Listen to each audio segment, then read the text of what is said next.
Welcome to our channel, ladies and gentlemen. Thank you for your continued support to our channel. William Ruto's predicaments continue to haunt him and to face him inside State House. In the midst of the rebellion that is taking place in Kenya today, that was initiated by Gen Zs, it seemed for a while that the only thing that William Ruto could cling on was his bromance with the international community, his friendship with the West, with Joe Biden to be very specific. But something has happened to William Ruto that is going to cause him sleepless nights. Because we all know as we speak that William Ruto has become the common enemy in the country. If you want to know that he's the common enemy, William Ruto does not understand how he can maneuver through the storm, the political storm that is facing him, and he has decided to blame people. I heard the other day in one of the dailies, I think that was Standard, that reported that William Ruto has run out of every blame game. At first, it was Uhuru Kenyatta. They said that it was Uhuru Kenyatta who was sponsoring the demonstrations by Azimio fraternity. Then at some point, it was Gachagua when the Gen Zs went to the street. And now he told us that it was the Ford Foundation. And the only solace, the only grace that William Ruto was clinging onto is that the people who gave him this power, the US, under the leadership of Joe Biden and here with Meg Whitman, was still with him.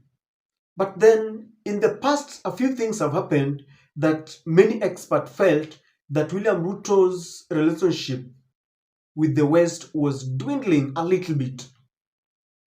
We saw the IMF blaming him of wastage. And you know, IMF and US is the same thing.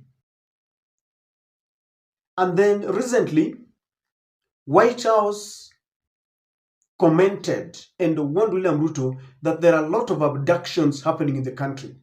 Whether this was real or it was just a choreographed plan to show people that they are not in good terms, because the Gen Zs had started targeting IMF and the US Embassy. But again, things have been happening in a way that people feel that in their usual manner, US will use and dump you. They will only embrace you when they feel that you are significant to them. William Ruto was very significant when he told them you could control the youths. You know, when you control the youths, then you are very able to implement all the dictates that they want. I have mentioned LGBTQ, GMO, sales of state corporations, giving them contracts. They are even giving them those military bases. They can monitor, Africa and East Africa, because Kenya is at a very strategic position. The moment you lose touch and control of the youth, or whatever ladder you climbed while you are getting into power, then you automatically become very insignificant. But that's not what I want to talk about. There is a letter that has come from Joe Biden that it is going around.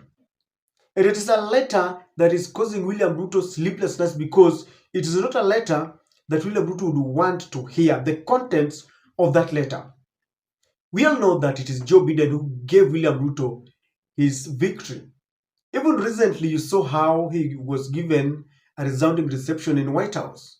He was invited there together with Mama Rachel. And so, as William Ruto is looking to seek for re-election in 2027, his re-election is directly attached to Joe Biden's re-election, because Americans are supposed to go for an election a few months from now. I think it is in November or something. And Ruto is praying so much that Biden wins, because if Biden wins and with an established government in the US, they will help William Samoei Ruto. But I want us to go to this letter and you will understand why I'm saying that William Ruto is a really, really worried man. Joe Biden is giving indications that he might not want to seek for re-election. And you know what that means. I don't know whether if he doesn't go, he will hand over William Ruto. Because if he doesn't go, William Ruto has proved that he is supporting the Democrats.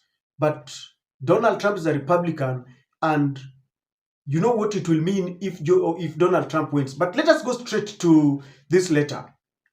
Joseph R. Biden Jr., July 21st, 2024, and the letter says, My fellow Americans, over the past 3.5 years, we have made a great progress as a nation. Today, America has the strongest economy in the world. We've made historic investments in rebuilding our nation, in lowering prescription drug costs for seniors, and in expanding affordable healthcare to a record number of Americans. We've provided critically needed care to 1 million veterans exposed to toxic substances, passed the first gun safety law in 30 years, appointed the first African American woman to the Supreme Court, and passed the most significant climate legislation in the history of the world. America has never been better positioned to lead than we are today. I know none of this could have been done without you. And American people, together we overcame a once in a century pandemic and the worst economic crisis since the Great Depression. We've protected and preserved our democracy, and we've revitalized and strengthened our alliance around the world. Now, I want us to get to the gist of the letter because it is in the third paragraph that William Ruto is shaken, the contents of the third paragraph. And it says this: It has been the greatest honor of my life to serve as your president. And while, look at that, I want you to listen to this. And while it has been my intention to seek re-election, I believe it is in the best interest of my party and the country for me to stand down to focus solely on fulfilling my duties as president for the remainder of my term. I want us to repeat that paragraph, ladies and gentlemen. It has been the greatest honor of my life to serve as your president. And while it has been my intention to seek re-election, I believe it is in the best interest of my party and the country for me to stand down and to focus solely on fulfilling my duties as the president of the remainder for the remainder of my term. I will speak to the nation later this week in more details about my decision. Ladies and gentlemen, for now, let me express my deepest gratitude to all those who have worked so hard to see me re-elected. I want to thank Vice President Kamala Harris for being an extraordinary partner in all this work. And let me express my heartfelt appreciation to the American people for the faith and trust you have placed in me. I believe today what I always have, that there is nothing America can't do when we do it together. We just have to remember we are the United States of America. Ladies and gentlemen, this letter is the one that is giving William Ruto sleepless nights. And why? It goes without saying, because you know that the relationship between Kenya and America has been one that is cordial. And over the years, we've seen how the subsequent presidents, or have been part and parcel of our internal affairs, economic, religious, and most undoubtedly political. But if there is one president that decided that he was going to decide for us what we are going to do as a nation, is Joe Biden. When William Ruto was approaching the campaigns in 2022, I have a feeling that he knew very well that Uhuru Kenyatta was not going to support him. And having been in the government, having been part and parcel of negotiations that was held, that was chaired by Kofi Annan, the late Kofi Annan, the former UN Secretary General, he saw how the American power forced Raila to relinquish his victory and became played second fiddle to take the position of a prime minister. And William Ruto watched very keenly and knew your votes in this country cannot give you victory. But I think that will change in 2027. And William Ruto was part of the government in 2013 and 2017. And he knew just how the American government played this part. You saw the Delaware Senator Chris Coons coming here to force Raila into another handshake with Uhuru Kenyatta. And from that moment, William Ruto decided that his eyes was going to be on the ball. And he knew very well that as long as he was standing against Raila Amolo Odinga, the game was over. You simply rig elections, you simply take his victory, and then you call him for dialogue. And Raila, in his very magnanimous nature, he's a statesman. He will always come and listen to you. You simply tell him, come and save the nation. We know you as a leader who always comes to save the nation. 2022, William Ruto went and negotiated power. And I believe he simply told Joe Biden, I will give you whatever you want. I will implement GMO and everything. I will give you contracts. I will not rely on the Chinese economy and contracts and loans. I will go the IMF way. I will give you contracts. Genetically modified organisms will be consumed in my country. And that is why immediately he was sworn in as the president. He lifted the ban because Uhuru Kenyatta had placed a ban on GMO, but William Ruto lifted it immediately. William Ruto abandoned all the subsidies because the IMF told him the subsidies are not good for our country. We saw Joe Biden praising William Samoei Ruto in one of the UN summit for his acceptance to lead peace deal in Haiti, a land that is very far away from us.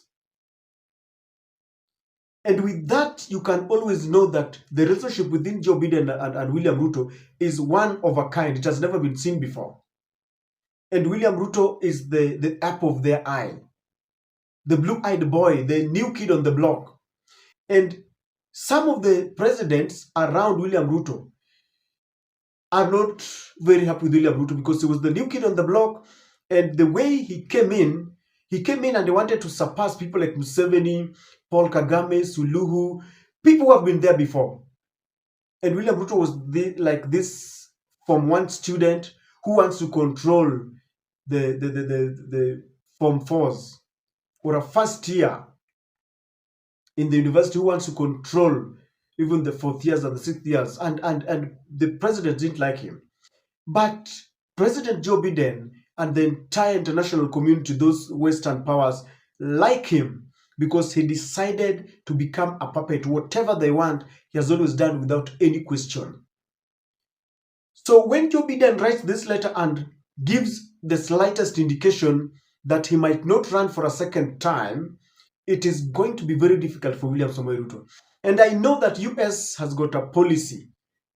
For example, if Joe Biden is not going to run, he might hand over Ruto to the next nominee who is going to run as a Democratic, who is going to run with the Democratic Party as a Democrat against a Republican who is now obviously is Donald Trump.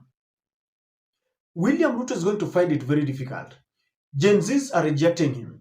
People are rejecting him in the country. And you know very well that up to date, that server has not been opened, giving an indication that maybe he did not win.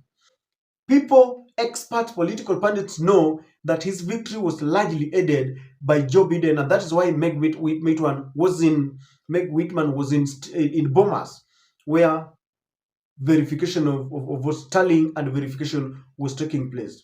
So in the absence of Joe Biden, Even if someone comes in a Democrat, their relationship is not going to be as cordial as they had with Joe Biden. And this is going to give William Ruto problems. If the person coming in is not going to connect with William Ruto, or if Republicans win and they decide that they are not going to, obey the agreements that was done between William Ruto and Joe Biden, William Ruto is going to be doomed. And in 2027, without the support of the American, if at all it is the Republican or someone taking over, William Ruto is going to find it very rough, because we are approaching an election where people don't have faith in him. Gen Zs keep on heckling him. Teachers and doctors want to go to the street right now. The QUITS, Post-Primary Education Union, wants to go on strike because their MOU and the agreements that they had have not been implemented. Motorists also want to go to the streets. Gen Zs are still saying we are going to the streets. So William Ruto is going to face a very rough moment as we approach 2027. The only thing that would have saved William Ruto is the external powers that we have always allowed to interfere in our elections. Apart from 2022 election, the other elections have been determined largely by the Western machination, the Western powers. That is why an ambassador who is supposed to behave well, we have hosted her. Meg Whitman was telling us to our face that she believes that election in 2022 was the freest of all. It is not going to be very easy. With a rebellion taking place in the country, a kind of revolution, William Ruto people have lost faith in him, and now in the absence of Joe Biden, William Ruto is not going to make it, because someone coming in, if at all they have to start afresh with negotiations. And so, ladies and gentlemen, that's what I'm telling you, that things are getting thicker for him. He's unwanted at home, and the external powers are also giving mixed reactions. And he's praying that Joe Biden changes his mind to seek for re-election. Some people are talking about the health of Joe Biden. Others are saying, oh, he has seen danger, is going to be defeated. I don't understand the American elections. People have got divided opinions. But in Africa, I can assure you, some people are saying that Joe Biden and as a Democrat really interfered in our elections. I don't know what Joe Biden is going to say, but people read the letter and they feel Joe Biden might not seek re-election. And that is doomsday for William Samoei Ruto. He's really scared. And this letter is one that he wishes he didn't read. He wishes it did not exist. But that is the reality, that if William Ruto is not careful, his main ally who gave him victory is not going to be there. And it's going to be an uphill task.